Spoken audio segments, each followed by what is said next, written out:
C'est quand j'ai appris à m'aimer, à être dans l'empathie avec moi-même que je peux être dans l'empathie avec mon enfant. Sinon, c'est une empathie apprise. Il y a plein de livres maintenant qui expliquent comment développer. Bon, moi, je veux bien, ok, mais si c'est fait avec la tête, l'empathie, c'est le cœur, en fait. Donc, si c'est une compréhension des émotions, c'est mieux que rien. Mais la vraie compréhension, elle est dans le cœur. Et encore une fois, on ne touche pas du tout le même endroit avec les enfants. Bienvenue, merci d'être avec nous et merci de votre fidélité. Elle s'appelle Marion Magdala, elle est installée sur les canapés docteur Marion Magdala. Bonjour. Bonjour. On dit bien ça. Oui, quand on a un doctorat en psychologie clinique, en France, on ne dit pas docteur. On dit pas docteur. Non, pas en France. Non, on dit psychologue clinicienne ou docteur en psychologie, mais pas docteur Magdala. Bon, pas en France. Docteur en psychologie clinique. Merci d'être là. Vous avez fait une thèse sur la parentalité des mères souffrant de troubles psychiques. Tout à fait. La première question, quand j'ai vu le titre, je me suis dit, c'est du vécu ? C'est du vécu, effectivement. Pas dans le cadre de la pathologie que j'ai décrite, parce que c'était davantage sur une maladie mentale, plutôt de la schizophrénie, mais effectivement, une parentalité avec une maman qui avait une dépression. Donc, tout ça m'a amené aussi vers le chemin qui m'amène à parler de la parentalité intérieure aujourd'hui. La parentalité intérieure, on va voir ça évidemment avec votre site et on le mettra plusieurs fois en présentation pour que l'on sache exactement de quoi on parle. Devenir son propre parent et apprendre à s'aimer pour aimer autrement, aimer l'autre. D'abord, je pense que c'est sans doute une des bases fondamentales. Ça fait partie des fondamentaux de l'existence. Tout à fait, oui. Commencer par s'aimer soi-même avant d'aimer les autres. Est-ce que vous êtes capable de vous dire ça tous les matins quand vous vous levez ? Aujourd'hui, de plus en plus. Alors, ça a été vraiment tout un chemin intérieur et vraiment de construction. Et justement, ce travail autour de la thèse, où j'ai eu quelque chose qui m'a poussée à comprendre à l'extérieur la parentalité et comment aider une mère ou un père, mais là en l'occurrence c'était plutôt tourné sur la maternité avec une pathologie pour finalement comprendre qu'il y avait vraiment quelque chose d'une structure à l'intérieur qui n'existait pas et qui m'empêchait d'être pleinement reliée à moi-même. J'ai tellement appris à être dans le lien à l'autre et à aider l'autre que la notion de moi-même et l'empathie pour moi-même n'existait absolument pas. Avec un syndrome de la sauveuse, du sauveur ? Complètement. Un parent pour mon parent. Enfin, il était vraiment dans ce rôle. Quel nom ça porte, ça ? Les enfants qui... La parentification. La parentification, exactement. Parentification, donc solitude, évidemment, une maman souffrante, un père absent. Exactement. Et vous êtes dans cet univers-là où c'est là où on dit souvent que j'ai grandi trop vite. Beaucoup trop vite. Beaucoup trop vite avec une absence de repères, de cadres, et ce qui fait que la vie d'adulte a été pleine de péripéties, mais avec un vrai chemin intérieur de reconstruction. Et c'est pour ça que j'insiste sur le fait que même quand on a souffert, il y a vraiment cette possibilité de se retrouver. Ça demande un chemin, c'est pas magique, mais en tout cas, les choses sont possibles. Donc aujourd'hui, je peux vous dire que oui, je peux aller voir la petite Marion et je peux vraiment me dire je m'aime. Il y a des moments moins, il y a des moments où je glisse, mais en tout cas avec beaucoup plus de conscience, ça c'est certain. Vous avez souffert jusqu'à quel point ? J'ai été très souvent, très longtemps dissociée à tel point que je me rends compte à quel point j'ai une hypersensibilité aujourd'hui. Pendant des années, jusqu'à peut-être mes 30 ans, j'étais complètement coupée de moi-même. J'ai commencé un travail de thérapie à 24 ans, poussée par 2 accidents de voiture, rien de grave, mais suffisamment pour réveiller mes émotions. Pardonnez-moi, qui vous incite à être accompagnée ? J'ai envie de dire la vie, mais c'est parce que j'étais bousculée par des émotions. Vous le ressentiez quand même intérieurement, donc c'est vous qui faites la démarche. C'est moi qui fais la démarche. Là, je ne pouvais plus du tout gérer mes émotions, tout en gardant un contrôle, parce que quand même en thérapie, j'essayais de garder le contrôle. Et c'est à partir de 30 ans, là, il y a vraiment eu quelque chose qui m'a complètement échappé et qui m'a amenée à aller beaucoup plus en profondeur et à lâcher le mental. Je ne dis pas que j'y arrive tous les jours, mais en tout cas, il y a un endroit où je ne pouvais plus faire autrement, ça c'est certain. On peut savoir ce qui s'est passé ? C'est assez curieux. Il y a une période, c'était en 2011, j'ai eu un peu un sentiment un peu comme une lumière qui s'est ouverte à l'intérieur. J'arrivais plus à dormir. J'ai fait des crises d'insomnie sur 3 semaines. Et il y a quelque chose vraiment d'un bouleversement qui m'a amenée à l'expérimenter différents champs. Pas que le champ de la psyché, parce que la psyché me permettait de comprendre, mais je me rendais compte que comprendre, je savais faire. D'ailleurs, j'étais jusqu'à la thèse pour comprendre. En fait, j'ai rien compris. Enfin, oui. J'ai compris à un certain niveau, mais ce que je veux dire, c'est qu'intérieurement, ça demande vraiment une rencontre avec la part émotionnelle, aussi la part énergétique, la part corporelle, Et là, ça m'a vraiment demandé tout un travail de reconstruction. Parfois, on se demande, lorsque des gens vont jusqu'à effectivement faire des thèses, obtiennent ce doctorat, est-ce que vous le faites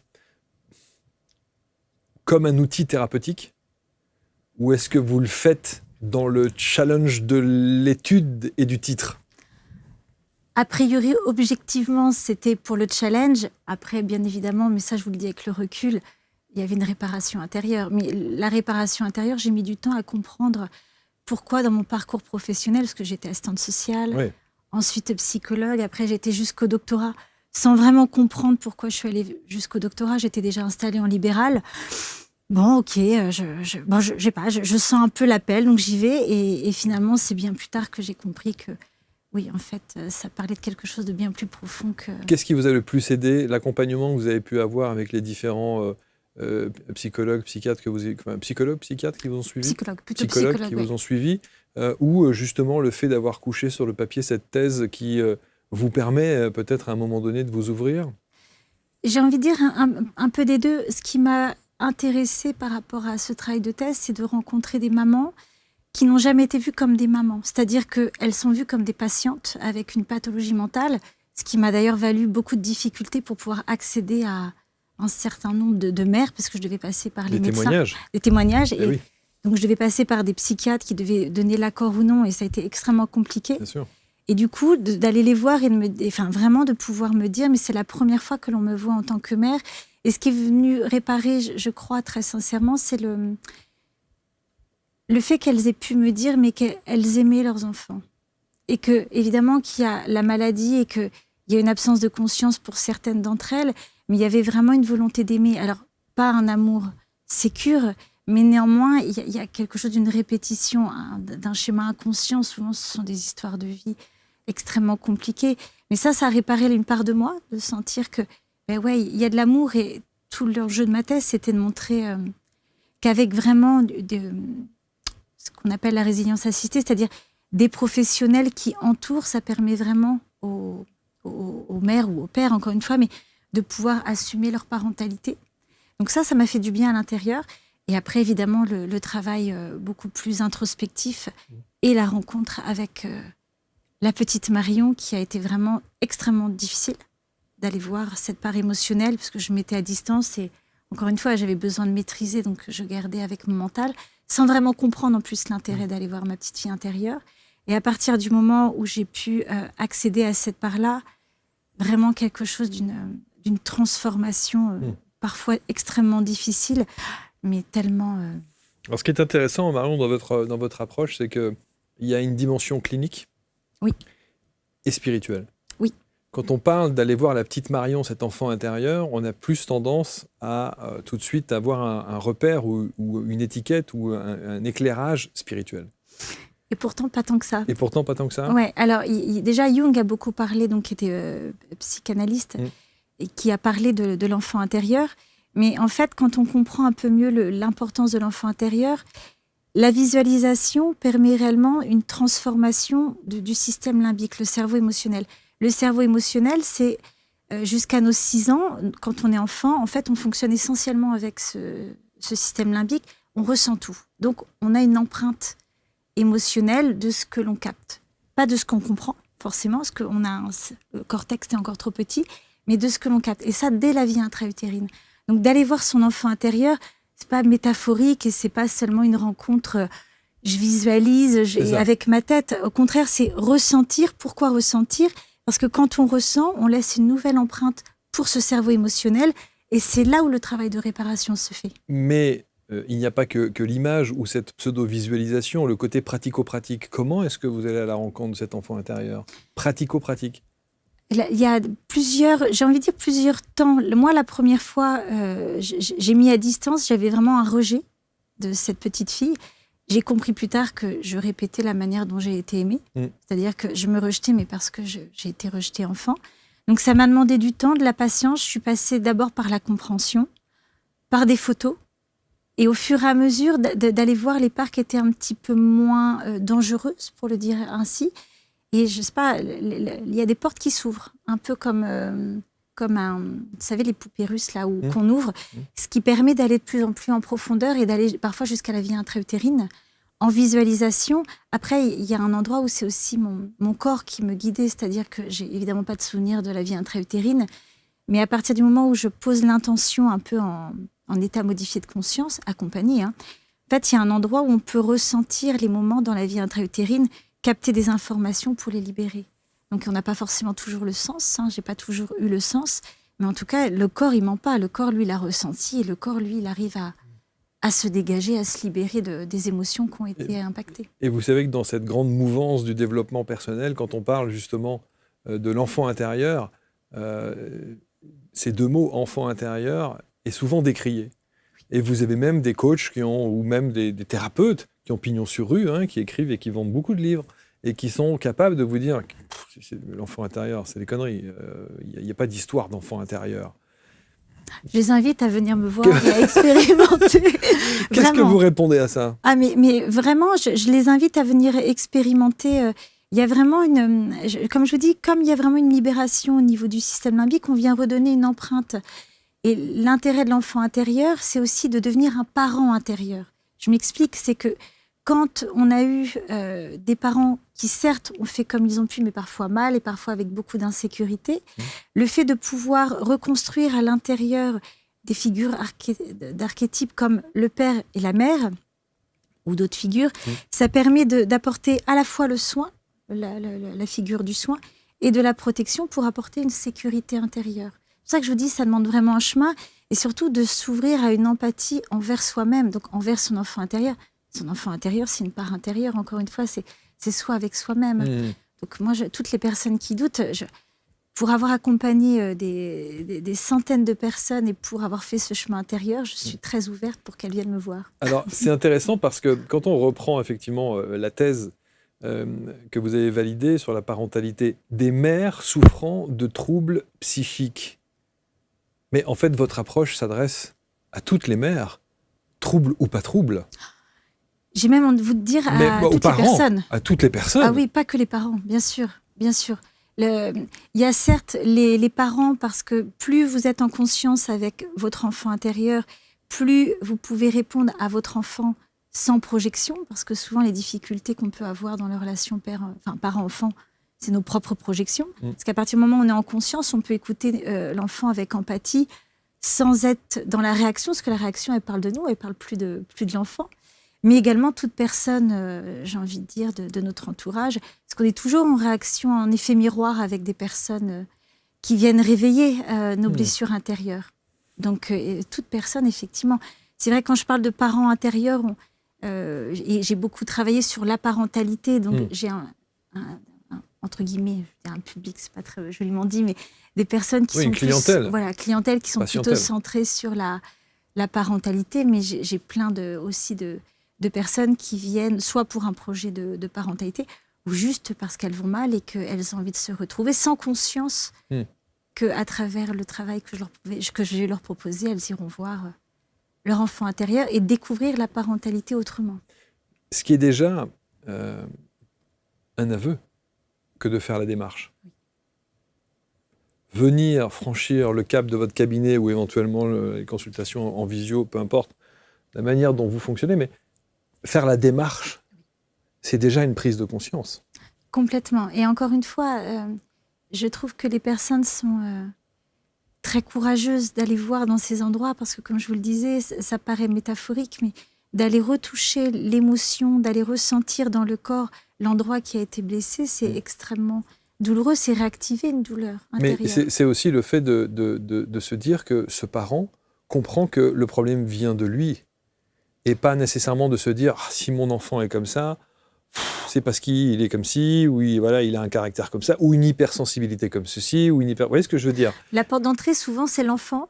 Ok. Voilà, souvent c'est l'enfant, mais j'explique très vite, et les enfants, les enfants intérieurs, les parents comprennent très vite parce que c'est eux. Je les interroge exactement. Je les interroge sur ce que ça vient faire à l'intérieur. Du coup, les personnes comprennent très vite qu'en fait, oui, il y a une projection.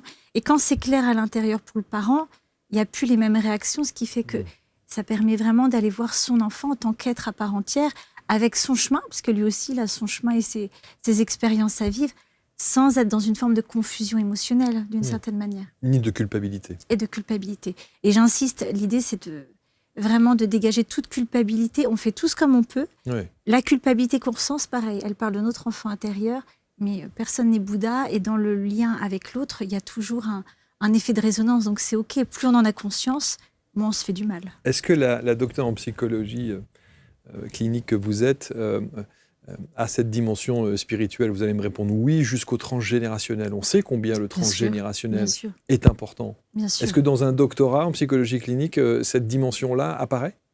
Bien sûr. Alors, j'en ai pas parlé en tant que tel dans ma thèse parce que ça s'y prêtait pas. Mais encore une fois, dans mon travail clinique, mais aussi dans mon chemin intérieur, bien évidemment. C'est même incroyable. Mais aujourd'hui, la psychologie accepte ça, entend ça? Bien sûr, il y a des... Sur les bancs de la fac de psycho, on peut parler de transgénérationnel? De psychogénérationnel, bien sûr. Ah ouais? Alors, encore une fois, moi, dans l'université, il y a quand même une grosse part à la psychanalyse, mais on peut en parler. Après, il y a des DU qui sont complémentaires, mais en tout cas, c'est pas du tout rejeté en tout cas, pas dans l'université que j'ai pu suivre. Et moi, j'étais très orientée déjà sur la parentalité, donc je pense que j'allais aussi vers des enseignants qui étaient dans cette ouverture, mais... Encore une fois, l'épigénétique montre qu'au sein même de notre ADN, on ne peut pas faire sans, on peut pas ne pas transmettre. C'est sûr. Surtout 90% de ce que l'on transmet est inconscient. Et c'est ça qui est merveilleux. Alors, dans le transgénérationnel, on dit qu'à partir du moment où on fait le travail, là, à l'instant T, où on décide de le faire, on peut effectivement retravailler sur les générations de nos aïeux. Exactement. Donc ça, vous faites aussi dans cette approche? Les générations d'avant et celles d'après, bien sûr, c'est qu'à partir du moment où vous libérez la mémoire, vous libérez pour la lignée. Mais c'est ça qui est intéressant, que c'est vraiment important que ce soit vous qui le disiez en plus de ça.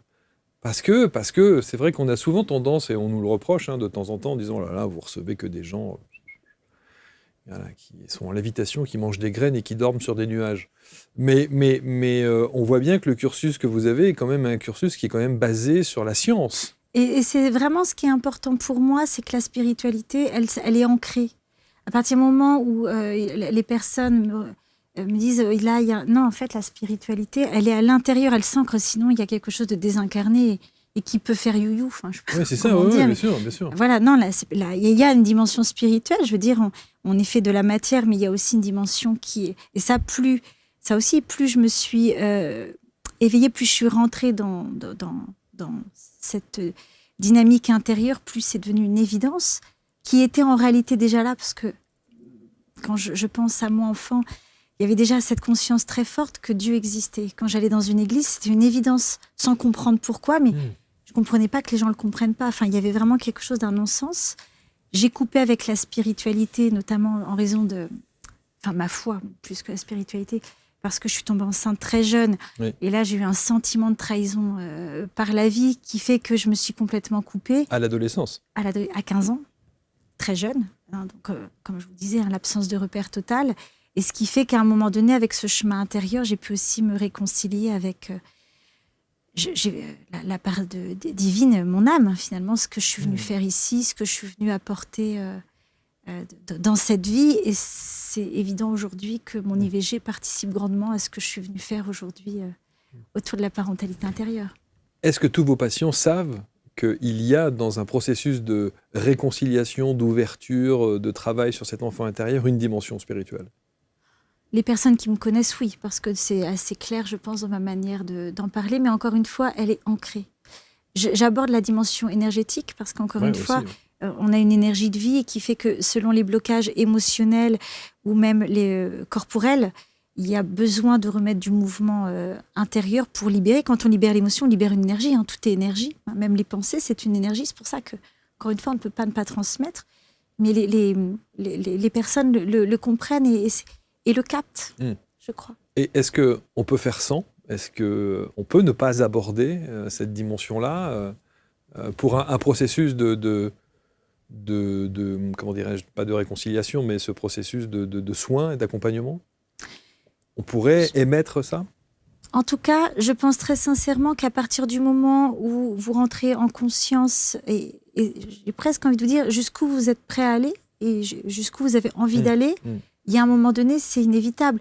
Mais j'ai des personnes qui, à partir du moment où elles comprennent, elles pressentent leur petite fille ou leur petit garçon intérieur et elles s'arrêtent parce que là où elles en sont aujourd'hui, c'est OK. Ça suffit. Après, il y a des moments, des passages, des personnes qui reviennent. Et j'ai envie de dire, chacun son chemin. Mais quand vraiment vous êtes dans ce processus d'éveil et de chercher à être en conscience,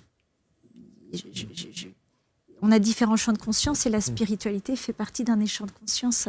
Et c'est un facteur de protection, c'est-à-dire que je parlais de la résilience des mères des parents qui ont un trouble un trouble psychiatrique, mais en réalité, c'est aussi un facteur de protection. Et ça, la science l'a montré, c'est que à partir du moment où il y a la foi, ça aide aussi à donner un sens à la vie. Et il me semble qu'on a besoin aussi de trouver du sens à notre vie pour être dans cette énergie, dans ces projets, dans cette créativité. Il doit y avoir, à un moment donné, dans votre accompagnement, cet instant charnière où vous faites bien comprendre aux parents que c'est lui le problème. Dès la première séance.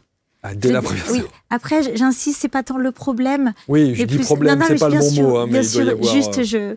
C'est juste pour que les personnes qui vont entendre sentent que c'est pas le problème, c'est plus l'effet miroir. Oui. Dès la première séance, et les personnes, si elles ne sont pas OK avec ça, je suis pas la bonne thérapeute. Voilà, je force pas les gens à venir me voir, mais c'est juste que l'enfant est un symptôme de quelque chose de plus important. Et je trouve ça extrêmement important que l'enfant l'entende. Parce que des enfants qui viendraient, et vous voyez, je fais le lien avec le moment où j'étais assistante sociale, c'était pour protéger les enfants. Et il y a un moment donné, de voir que des enfants pouvaient être placés ou avec des mesures éducatives sans que le parent comprenne réellement, parce que comme il y a des répétitions transgénérationnelles de violence et de maltraitance, avec parfois le sentiment de faire mieux que leurs propres parents, en fait, l'enfant, il y a un truc qu'il ne peut pas bien comprendre parce que le parent lui-même n'a pas pleinement conscientisé ce qui se passait. D'où ma reconversion en psychologie. Et là, aujourd'hui, c'est très clair que dès le départ, je pose que c'est la famille que j'accompagne, c'est pas que l'enfant. C'est fou quand même, il n'y a pas de hasard. Non. Votre cheminement, il n'y a pas de hasard. Le fait d'être assistante sociale pour défendre ces enfants en souffrance, enfants que vous avez été en souffrance, complètement. C'est incroyable. Et ce qui quand ma toute première thérapeute, à un moment donné, mais peut-être au bout de 3-4 ans de thérapie, elle me dit mais vous savez, Marion, ce qu'est un enfant maltraité ? Oui, je comprends. Oui, je vois pas le sens. En fait, il m'a fallu du temps, plusieurs années de thérapie après, pour que je comprenne. Ah bah oui, en fait, j'ai été une petite fille maltraitée. Vous étiez dans ce déni-là ? Ah oui. Parce que comme j'ai toujours pris soin de mon parent, il y avait quelque chose de l'ordre de la loyauté aussi. C'est pas de sa faute, elle est malade. Ce qui est vrai. Mais en réalité, c'est pas entendable pour un enfant. Mais c'est toute la difficulté quand un parent est malade. Sentir, elle fait vraiment mieux parce que c'est compliqué pour elle. Et en même temps, pour un enfant, ça n'apporte pas la sécurité nécessaire. Mais parce qu'on a souvent tendance à faire un raccourci un peu rapide qui consiste à dire que enfant en souffrance égale maltraitance physique ou psychologique. Or, vous, il n'y avait pas nécessairement ces deux-là. Si ? Alors, je suis assez nuancée sur la maltraitance psychologique, l'absence de sécurité, l'absence de cadre. L'absence de contenance, tout ça, c'est de la maltraitance. C'est de la maltraitance ? Oui. C'est Voilà. de la maltraitance. Ouais, c'est de la négligence. Ça fait partie de la maltraitance. Là, il y a beaucoup qui vont se sentir concernés. J'entends. Et je sais que quand en séance, je parle de maltraitance, je sens souvent les personnes... J'insiste, l'idée, c'est pas de stigmatiser, c'est juste de comprendre à l'intérieur que pour un enfant, aucune violence n'est acceptable. Même si le parent fait au mieux, même si ça peut paraître... Des choses anodines, mais ça crée un stress au quotidien chez l'enfant et ça a des conséquences délétères sur l'avenir. C'est peut-être le mot qui n'est peut-être pas bon, maltraitance. Malmené, mais c'est à l'inverse de bientraitance, maltraitance. Je pense qu'on y met le côté enfant maltraité de l'aide sociale à l'enfance.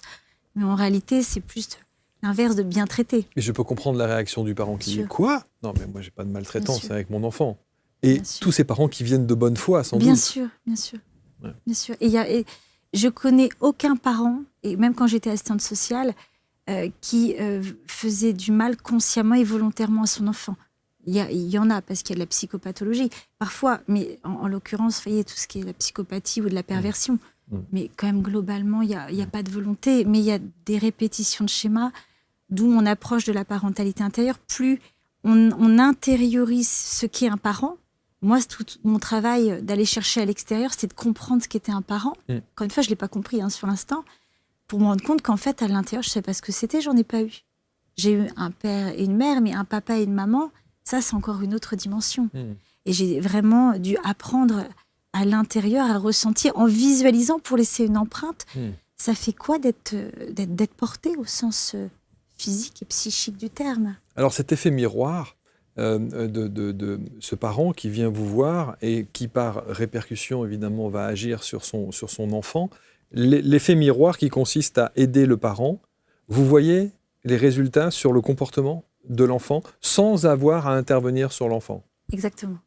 Donc il y a bien cet effet miroir qui fait que... Ah, d'accord. Donc au fur et à mesure de l'évolution des parents, vous sentez l'évolution de l'enfant. C'est qu'à partir du moment où je prends conscience, je vous parlais du rejet, je prends conscience qu'à un moment donné, je ressens du rejet, je rejette mon fils et qu'en réalité, ça parle de ma blessure à moi. Du coup, je le transforme, j'ai conscience de ce qui se passe. Le fait d'en avoir conscience, ça aide déjà l'enfant. Inconsciemment, encore une fois, 90% de ce qui se passe est inconscient. Du coup, l'enfant, en fait, il comprend très vite que ça ne lui appartient pas. Ce qui est encore mieux, c'est de lui expliquer. Peut-être que là, tu sens que je te rejette, mais en fait, c'est pas toi que je rejette, ça parle de moi.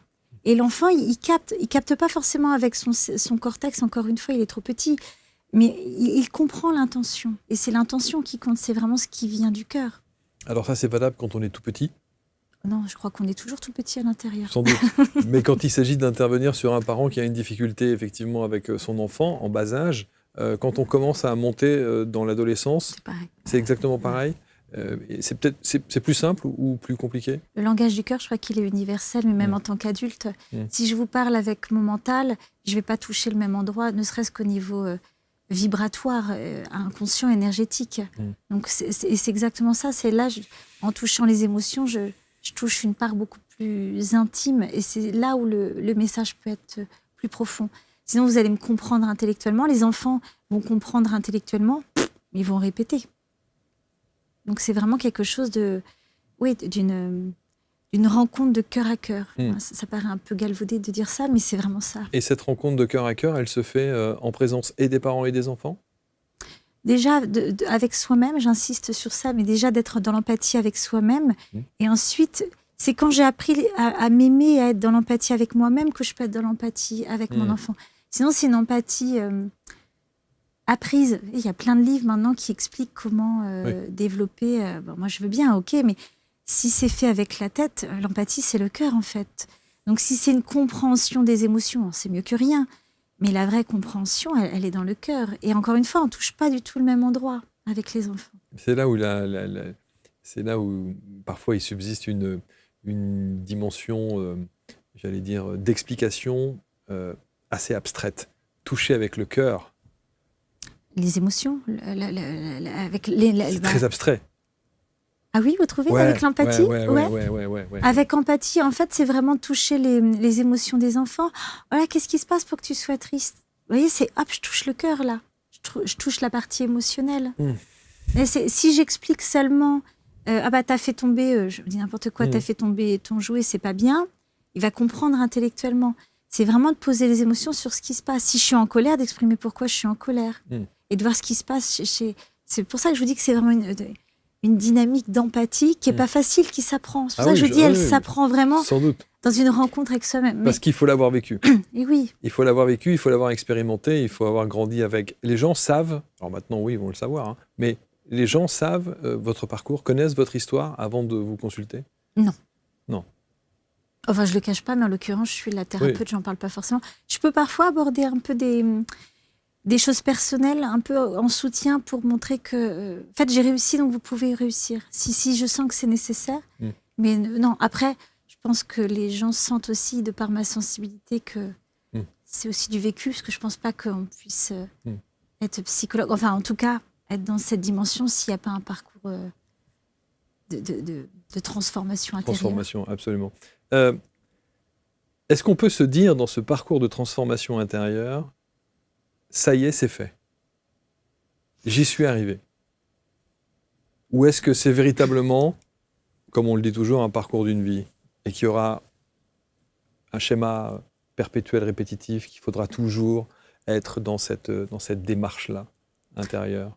En tout cas, ce que je ressens, c'est qu'il y a des endroits où, comme j'ai appris à les identifier, je tombe parfois toujours sur la peau de banane, mais je me relève plus vite.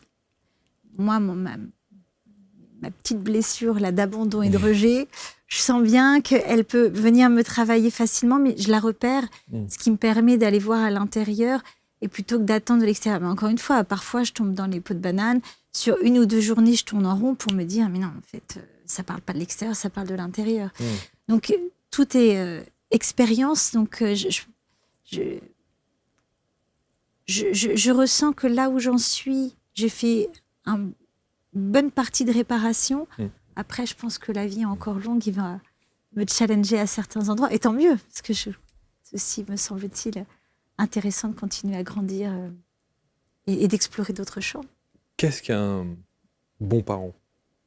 Être un bon parent, est-ce qu'il y a une définition générique? J'ai envie de vous prendre la définition de Winnicott parce que je la trouve très juste. Il parle de parents suffisamment bons. C'est-à-dire, encore une fois, c'est pas grave, personne n'est parfait. C'est pas grave de se tromper, c'est pas grave de faire des erreurs. Je crois que ce qui est important, c'est vraiment de pouvoir reconnaître et de pouvoir aller voir à l'endroit où on a merdé, où on s'est trompé, de pouvoir s'excuser. C'est l'amour et la sécurité. Et j'insiste sur sécurité parce que c'est bien d'aimer, c'est important, mais l'amour sans sécurité, ça reste de l'insécurité pour l'enfant. Donc il y a vraiment la nécessité d'aimer et de sécuriser. Des fois, on est un peu moins sécure que d'autres. Des fois, on est un peu moins disponible. Mais encore une fois, c'est pas ça qui est grave. C'est l'intention, c'est l'échange, et c'est de pouvoir reconnaître que en face, on a un petit être qui lui aussi ressent et puis peut aussi exprimer les choses à sa manière. Parce qu'encore une fois, un enfant a aussi son chemin intérieur et on ne peut pas empêcher, ça je me permets de le dire, parce que moi, ça a été un peu... Je vais travailler sur moi pour être une super maman et ne pas transmettre. En fait, un enfant, il a aussi son chemin intérieur et lui aussi va avoir des épreuves. Ça aussi, ça a été tout un chemin pour moi d'accepter que mon enfant, il va aussi souffrir et que c'est OK, je serai là pour l'accompagner à ce qu'il comprenne et que ça fasse un peu moins mal. En tout cas, j'essaierai.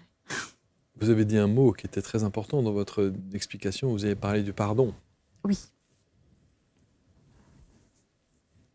Ah ouais. Doit-on demander le pardon?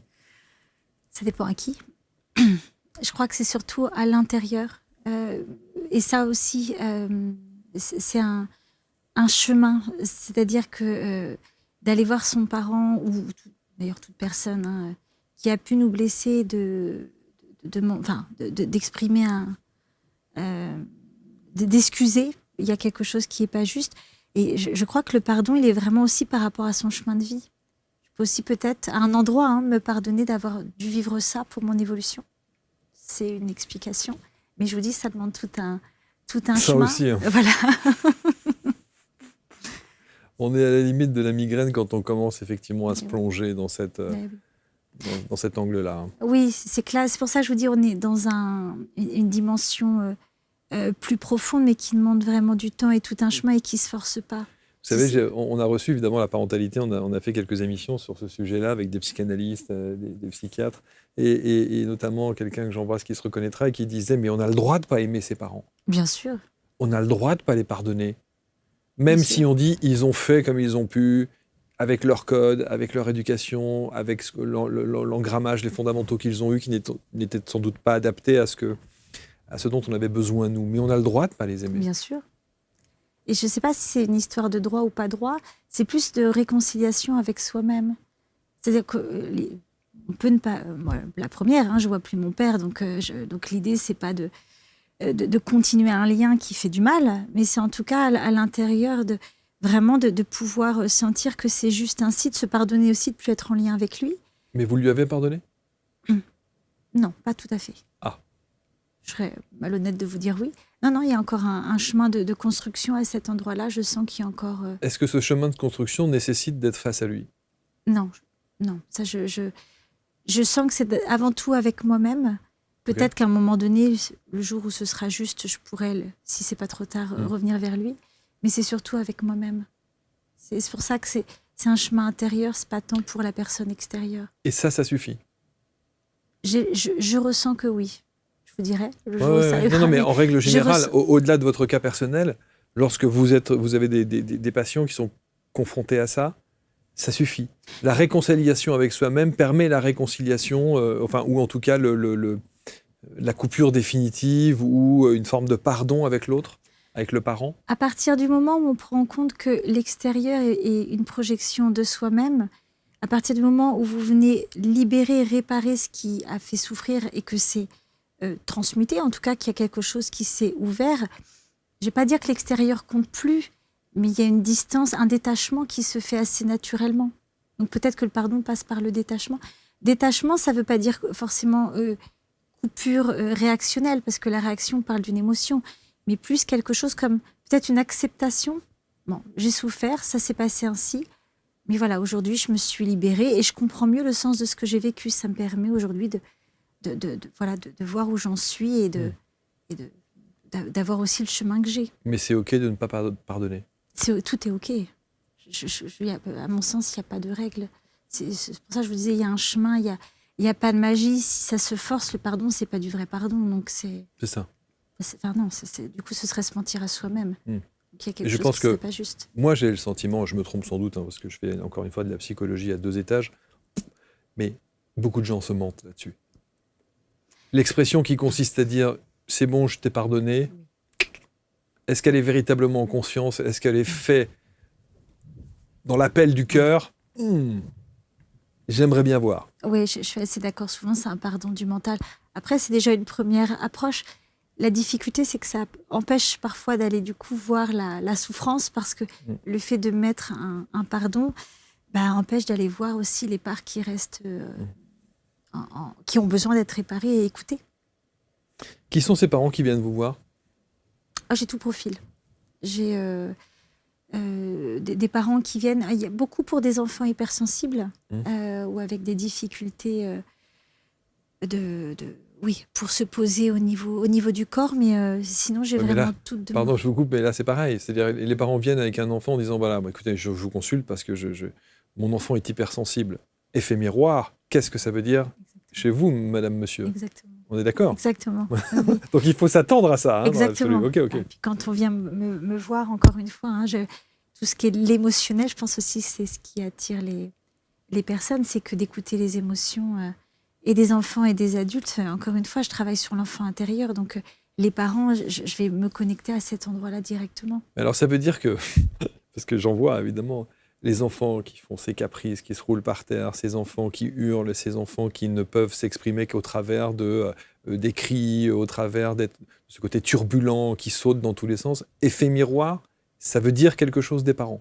Soit ça veut dire comment, en tant que parent, je pose mes limites, comment, en tant que parent, je gère mes frustrations, comment, en tant que parent, je me sens en sécurité dans le lien, parce que, certes, c'est aux parents de sécuriser son enfant, mais en vrai, en tant que parent, il y a aussi sa propre sécurité intérieure qui vient en résonance. C'est évidemment pas à l'enfant de sécuriser son parent, mais quand un parent est pas sécure, il va vibrer insécurité et ça va insécuriser l'enfant. C'est pour ça que c'est vraiment toute une autre gymnastique, j'ai envie de dire, de ce que l'on peut apprendre sur la parentalité qui est éduquée, certes, mais il y a vraiment quelque chose de comprendre de sa propre histoire. Mais ça veut dire que certains il y aura peut-être des commentaires comme ça en disant mais alors ça veut dire qu'on dédouane l'enfant à chaque fois. L'enfant n'est que le reflet miroir, encore une fois, de son parent. L'enfant a son propre vécu. Seulement, un enfant, il ne peut pas s'autoréguler tout seul. Évidemment qu'il a sa personnalité. Évidemment, parfois, c'est hyper compliqué. Et évidemment qu'un enfant qui se roule et qui est en colère vient mettre en difficulté un parent. Mais plus je vais être sécure à l'intérieur, plus je vais pouvoir écouter la frustration ou la colère qu'il y a derrière. En général, ça n'a rien à voir avec l'objet. Genre, je suis au supermarché, c'est un jouet, c'est pas ça le vrai problème. Oui, on est d'accord. Mais ça, je peux avoir un espace pour ça à partir du moment où je comprends qu'en fait, ça n'a rien à voir avec, avec la scène. Et donc, ça demande vraiment de pouvoir prendre un recul. Mais évidemment qu'on est en interaction et on a 2 psychés, on a 2 vies en parallèle. Mais un enfant, par définition, il ne peut pas s'autoréguler tout seul. Il a besoin d'un parent. Et son cerveau, il est encore trop petit au niveau cognitif pour faire des liens et comprendre, dire « Ah tiens, là, il y a papa, maman. Il a besoin d'un miroir qu'on lui explique. Donc, l'expression « sale gosse » n'est pas une bonne expression, elle n'est pas appropriée à un enfant. Non, ni les caprices. La notion de caprice parle plutôt de frustration et parle de quelque chose, mais voilà, c'est quelque chose, voilà, la notion de caprice qui revient, mais ça n'enlève pas que parfois c'est hyper compliqué, que c'est hyper exigeant, mais c'est aussi parce qu'en tant que parent, il y a beaucoup de pression, parce que la société met de la pression, parce qu'à l'école, si un enfant bouge trop, hop, on demande aux parents d'aller voir le psychomote, orthophoniste et tout ce qui va bien. C'est hyper challengeant. C'est pour ça. Votre accompagnement, on le considère comme une thérapie brève ou pas? Je dirais thérapie humaniste. Est-ce que la thérapie humaine, dans le courant rogérien, parce que c'est ma base, est-ce que c'est thérapie brève? Peut-être, j'ai envie de dire, ça dépend de... Ça peut être bref, en tout cas. Ça peut être bref, oui. Ça dépend de ce que la personne vient chercher. Ça peut être un conseil, ça peut être sur une situation donnée, ça peut être sur un travail thérapeutique de plusieurs années, puis de revenir, et puis voilà. Et puis chacun son rythme, hein, pareil. Oui, il n'y a pas de canevas établi, quoi. C'est ça que je veux dire. J'impose aucun rythme, ni aucune régularité. Encore une fois, chaque personne est maître. Je ne sais pas si il y avait une émission il y a quelque temps sur M6, je ne sais pas si vous vous souvenez de Super Nounou, Super Nana, ou Super Nanny, je sais plus, Super Nanny. Ouais. Et là, on était face effectivement à des parents complètement démunis, des enfants qui étaient un peu livrés à eux-mêmes et où là, la notion de sale gosse était quand même très souvent présente. Est-ce que vous avez déjà regardé ce genre d'émission? Non, honnêtement, non. Parce que là, pour le coup, là, c'est des cas d'école. Mais là, on est sur l'éducationnel. On est vraiment sur le reposer des cadres. J'imagine que oui, c'est ça, reposer des cadres. Mais ce que je veux dire, c'est que le comportement de l'enfant, si on parle de cet effet miroir, on se dit que si ce môme réagit comme ça, c'est que visiblement, il y a quelque chose. Il y a une blessure, une insécurité chez le parent. Bien sûr. Et même dans la difficulté à poser des limites, la question des limites, elle est extrêmement importante parce qu'elle parle de nos insécurités, mais elle parle aussi de est-ce qu'on nous a posé des limites enfants ou trop de limites? Est-ce qu'il y a une culpabilité à poser des limites? Est-ce qu'on a grandi dans un climat où les limites n'étaient pas très claires, où il y avait un peu des confusions de place? Et c'est tout ça que ça vient interroger. Enfin, moi, je trouve ça passionnant. Oui, non, mais on pourrait en parler des heures. Mais c'est vrai que quand on regarde en tant que parent et quand on compare l'éducation qu'on a eue, au-delà de l'éducation extrême comme la vôtre, mais si on est censé avoir une éducation, enfin, vivre dans un cadre plus ou moins sécure. Bon. Et qu'on regarde la nouvelle génération, en tout cas la génération de nos enfants, il y a un monde entre les deux. Laquelle était la bonne? Est-ce que l'éducation que nous avons eue et les fondamentaux avec nos blessures et nos ceci et nos cela étaient meilleurs que ce que l'on inculque aujourd'hui avec cette dimension parfois de l'enfant roi où on laisse un peu tout faire, même dans des systèmes éducatifs d'éducation nationale, de ces écoles spécialisées où on en fait des enfants qui sont libres de tout faire? Je crois qu'il y a aussi une dimension sociétale, c'est qu'à l'époque, on ne demandait pas la vie aux enfants. On imposait un cadre, mais du coup, il n'y avait aucune prise en compte de l'individualité de l'enfant qui était coupé de ses émotions et qui devenait des adultes très dans la pensée, mais pas forcément très heureux. On est aussi dans un monde qui s'éveille, où il y a de plus en plus la présence de la part émotionnelle, du développement personnel. Enfin, maintenant, il y a plein de livres. Je crois que la plus grande difficulté, c'est qu'on demande aujourd'hui à des parents qui ont eu une éducation comme nous avons eu, avec des parents qui n'étaient pas à l'écoute des émotions, et on demande à ces parents d'écouter des émotions alors qu'eux-mêmes n'ont pas appris à écouter ces émotions. Et je crois très sincèrement que c'est ça la difficulté. C'est comment je peux écouter les émotions de mon enfant alors que moi, à aucun moment, on est venu m'écouter. D'où la frustration, la colère, l'injustice que ça peut venir réveiller chez un parent. Et tout ce que je te donne. Et je reviens sur la question de l'enfant roi. Ça aussi, je pense qu'il y a une mauvaise compréhension du phénomène de l'éducation positive, etc. L'idée, c'est pas de poser le cadre, de pas poser une écoute et de pas poser un cadre. C'est pas d'écouter, de dire oui à tout. C'est pas du tout ça. Si j'entends ce que tu me dis, mais en fait, c'est non. Parce qu'il y a des règles, mais néanmoins, j'entends ta frustration. C'est pas, t'es frustré, mince, attends, on va négocier, parce que alors là, l'enfant sent l'insécurité et il s'engouffre inconsciemment, bien évidemment. C'est là toute la nuance, c'est je t'entends parce que tu existes en tant que petit être, mais néanmoins, non, c'est non. Mais tout comme nous, quand on va... Bon, je suis en libéral, mais quand on a un patron, En fait, quand il y a un cadre, non, c'est non. Pas beaucoup d'écoute forcément émotionnelle, ce qui est problématique, mais ce serait l'idéal. Il y a beaucoup de chefs d'entreprise aujourd'hui qui cherchent une dimension de bien-être, voire spirituelle, au sein de leurs équipes, parce qu'ils ont bien compris la nécessité du bien-être au travail. Et sur un plan inconscient, la structure de l'entreprise correspond à la structure des familles. C'est-à-dire que les chefs, souvent, sont associés à papa, maman. Donc, on rejoue avec nos chefs la manière dont on a été... en tout cas, le c'était mieux avant, non, pas nécessairement. Ah non, c'était pas mieux. Non, on n'écoutait pas les émotions des enfants et on n'honorait pas leur vie, me semble-t-il, à la hauteur de ce qu'elles sont, en les laissant vivre leur propre chemin de vie. Sauf qu'aujourd'hui, parfois, on a le sentiment que quand on écoute les émotions, on a tellement écouté les émotions qu'on est tombé dans le système inverse, voire dans l'opposé, où ça devient tout et n'importe quoi. On ne se serait jamais permis un dixième de ce que font les enfants aujourd'hui. Parce qu'on les écoute mal, les émotions. Je me permets. Oui, bien sûr. C'est pas ce que je vous disais, c'est pas tant d'écouter sans cadre. Le problème, c'est qu'il n'y a pas de cadre. La majorité de la population est insécure. C'est-à-dire que statistiquement, quand on regarde les styles d'attachement, en fait, la moitié de la population est insécure. Donc comment, quand on est insécure, on peut sécuriser un enfant? C'est pour ça que je vous dis, écoutez les émotions quand soi-même on est en insécurité. On vibre insécurité, c'est inconscient. Encore une fois, on ne peut pas ne pas transmettre 90% de ce qu'on transmet. L'enfant, il capte l'insécurité. Il ne capte pas ce qu'on lui explique intellectuellement. Son fiche, son cerveau est trop petit, comme je vous l'expliquais. Et lui, il va capter, c'est les émotions. Il va sentir exactement là où il ne faut pas aller.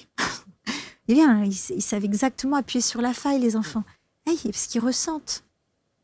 Donc plus c'est sécure, d'où l'idée de la parentalité intérieure, c'est que plus on apprend à être sécure avec soi, plus on peut poser le cadre. Et parce qu'on est sécure et ancré, plus en fait l'enfant sent qu'il ne peut pas aller à un endroit. C'est inconscient, c'est presque énergétique. C'est ce fameux effet miroir dont vous parlez qui fait que ça se concrétise. Et que là, il y a entre les deux mondes que vous décrivez, c'est qu'on passe d'un monde à un autre, mais sans pont, sans explication.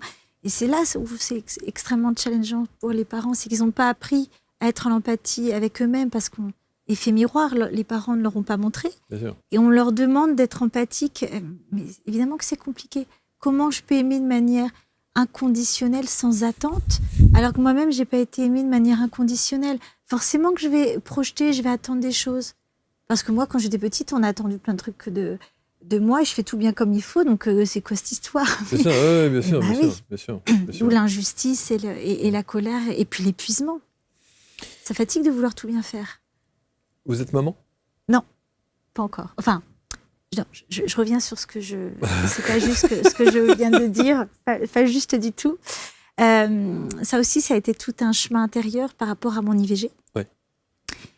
Ça a été, dans mon histoire, l'un des plus gros traumas que j'ai vécu parce que ça s'est fait dans une extrême violence avec un médecin très culpabilisant. J'ai évidemment pas été accompagnée par des parents sécures à ce moment-là. Ça s'est fait dans la violence. Je vous passe tous les détails. Et à un endroit, j'ai senti la conception. Tout en l'aniant, parce qu'à l'époque, je ne comprenais pas tout ce qui se passait. Tout en comprenant. Enfin, vous voyez, c'est là où c'était assez délicat. Et en même temps, ça m'a ouvert une dimension d'amour pour cet enfant, tout en le rejetant et en n'en voulant pas. Vous voyez, dans tout ce paradoxe. J'ai rejoué ce qui s'est passé dans la vie intra-utérine avec ma mère. Ça, je l'ai compris bien plus tard. Et ça a été extrêmement douloureux parce que j'ai le fait dans interruption volontaire de grossesse, il y a volontaire. C'était pas une volonté d'interrompre cette grossesse, c'est que j'avais 15 ans. Et puis, c'était un acte d'amour. Qu'est-ce que je pouvais faire avec un enfant? J'étais déjà moi-même une enfant à ce moment-là. Et ça a été vraiment, mais alors, un long chemin. J'ai mis beaucoup de temps à aller voir cet endroit. Beaucoup de temps à réparer et à libérer cette culpabilité d'avoir tué un enfant. J'insiste, je ne mets pas de côté religieux. C'est juste dans moi mon ressenti. Et c'est grâce à une constellation familiale où en fait, elle a replacé donc les membres de ma famille, ma sœur jumelle que j'ai perdue dans la vie intra-utérine. Ouais. Et cet enfant, Clément, pour le nommer. Et en fait, j'ai senti intérieurement que ça me légitimait dans mon rôle de maman parce que moi, je me suis sentie mère, profondément mère, mais d'un enfant invisible. Et dans l'énergie, dans ma filiation, il est là. Et demain, dans l'enfant que j'accueillerai, il y a eu un enfant avant. C'est extrêmement important. Donc, j'enlève quand j'ai dit un nom un peu rapide, parce que dans mon cœur, en tout cas, je me sens profondément mère. Et d'ailleurs, beaucoup, au travers notamment des constellations familiales ou d'autres approches, disent à quel point il est important de lui donner un prénom et de le nommer officiellement. Et que même si vous avez le bonheur d'avoir un autre enfant, ce sera le deuxième. Exactement. Même si, physiologiquement, il a la place du premier. Exactement. Toute la difficulté aussi pour les femmes, pour les fausses couches, parce que là, c'était un IVG, c'est aussi. Tout à fait... Ou la perte d'un bébé en cours de grossesse, même les IMG, les interruptions médicales, de pouvoir donner la légitimité. Les proches, souvent, n'en parlent plus et oublient vite ou veulent oublier vite parce que c'est parfois compliqué. Et il y a un peu la croyance que la souffrance est aussi en lien avec la durée de vie du bébé. Mais en fait, moi, ça a été 2 mois, mais je vous dis, ça a été le plus gros trauma qui a été le plus difficile à libérer pour quelqu'un qui a porté la vie, même pour le père, par ailleurs. Ça ne se qualifie pas en nombre de semaines, c'est l'intensité du lien qui se crée à ce moment-là. Enfin, en tout cas, dans mon expérience. Vous serez une super maman. Merci beaucoup, je vous le souhaite. Et je vous le souhaite, vraiment, de tout cœur. L'empathie, une parentalité du cœur, une relation plus consciente et authentique.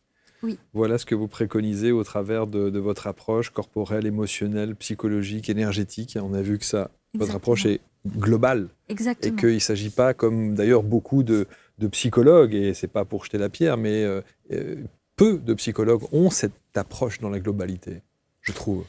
Oui, c'est vrai. Jusqu'à la dimension spirituelle dont on a parlé. Oui, parce que à l'université, déjà, il n'y a pas du tout d'ouverture. On est sur de la psychanalyse, en France en tout cas. Et moi, c'est vraiment à travers mon chemin intérieur. Et j'ai appelé ça la méthode 4C pour juste la formater. Et dans cette méthode, il y a 7 modules où on part de la sécurité intérieure qui, à travers notre racine, pour ça je parle aussi de l'énergétique, jusqu'à la dimension plus spirituelle, la couronne. Et c'est vraiment réaligner à travers différentes thématiques, l'amour de soi, l'estime de soi, la créativité, la sexualité. Ça aussi, c'est tout un sujet, la sexualité, aussi dans la manière dont ça nous a été transmis, pour pouvoir être le plus aligné possible. Pour terminer, Marion, 2 questions. La première, quand vous allez faire vos courses et que vous voyez un enfant pénible à souhait, est-ce que vous avez un réflexe, un automatisme professionnel en vous demandant, en regardant les parents et en cherchant l'effet miroir de cet enfant qui est insupportable ? Non, l'instinct direct, c'est d'être dans l'empathie, de ressentir tout de suite le pauvre gamin. Ouais, mais ça, je ressens les émotions des gens, ça me dépasse et c'est spontanément. Et c'est aussi ce qui m'aide c'est d'avoir développé cette hypersensibilité, ce qui fait que très vite, je lis, je sens l'émotion chez l'enfant. Ouais, c'est ça. Et chez le parent, ce qui fait que c'est un pont beaucoup plus facile. Donc, non, le réflexe est plus tourné sur... Je reste très centrée sur la protection. À la caisse du supermarché, il y a toujours le môme qui va bien et qui est là, qu'on a envie de dire, dis donc, ça va 2 minutes, toi. Hé, oh, tu peux arrêter 2 minutes, là ? Après, je mets un casque. Donc, L'Académie du Cœur. L'Académie du Cœur, oui. C'est votre... vous avez créé ça ? Oui, un appel j'ai ressenti le besoin, le désir de transmettre, parce que je vous transmets là à travers cette méthode en e-learning et en accompagnement. J'ai appelé ça Labo du Cœur pour expérimenter en groupe l'empathie, parce que ça s'apprend. Parce qu'encore une fois, même adulte, on peut réactiver nos neurones miroirs et développer cette empathie pour... J'espère, au-delà de la parentalité extérieure, mais un monde plus conscient. Et plus on sera chacun en conscience, plus on va toucher les cœurs et voilà, donner des petites graines. En tout cas, c'est l'essence de l'Académie du Cœur. Et puis, dernière question, qu'est-ce que vous aimeriez que l'on... Je pose la question à tout le monde, à chaque fois. Qu'est-ce que vous aimeriez que l'on retienne de vous, de cet échange ? Ce qui me vient tout de suite, c'est que c'est possible. C'est vraiment possible. Là où je viens, je ne veux pas faire de d'être dans la misère, mais en tout cas, c'est vraiment possible. Si je l'ai fait, tout le monde peut le faire. Ouais, vraiment. Je ne dis pas que c'est facile. Ça demande un engagement envers soi-même, mais en tout cas, c'est vraiment possible. C'est vraiment possible. Et que quand les personnes ne veulent pas aller voir l'enfant intérieur parce que, je ne sais pas ce qu'on vous a dit là, je pense qu'il y a un rejet peut-être à aller voir de soi-même. Pourquoi je ne peux pas aller voir? Pourquoi je rejette tout de suite l'enfant intérieur si je ne l'ai pas expérimenté? Voilà. Donc c'est vraiment d'aller voir, c'est pas grave. Moi j'ai mis 5 ans avant d'aller voir la petite Marie. J'ai mis 5 ans. Donc il y en a qui ils vont beaucoup plus vite que moi. Mais moi, de par mon chemin, c'était impossible. Mais c'est possible, ça m'a demandé du temps. Et puis encore une fois, attention avec qui on le fait. C'est-à-dire qu'on peut trouver... C'est comme quand on choisit un psy, on peut en faire 12 avant de trouver le bon. Bien sûr. Donc l'accompagnant est quand même essentiel. Et vous avez la personne qu'il vous faut en l'occurrence. Merci beaucoup Marion. Merci beaucoup Marc. Merci, c'était passionnant de vous entendre. Merci pour votre expertise. Le site internet, vous avez vu d'ailleurs quelques exemples que nous a mis Mathis pendant l'émission. Il est là, on le met d'ailleurs en plein écran. Et je sais que vous allez commenter cette émission avec bienveillance comme toujours. Vous allez partager aussi. Et puis évidemment, l'idée c'est de surtout éviter la culpabilité. Ah oui. Après cette émission, j'ai écouté, mon Dieu, c'est moi le problème. Ah non, et j'insiste, la culpabilité, elle parle de notre histoire et de l'enfant intérieur. On fait tous comme on peut et on est tous sur un chemin d'éveil, et les enfants et les adultes. Donc, j'insiste sur le message, c'est vraiment pas, c'est vraiment pas le message. On se détend. Merci infiniment, Marion. Merci. Et on se retrouve très vite pour une prochaine rencontre. Très bientôt.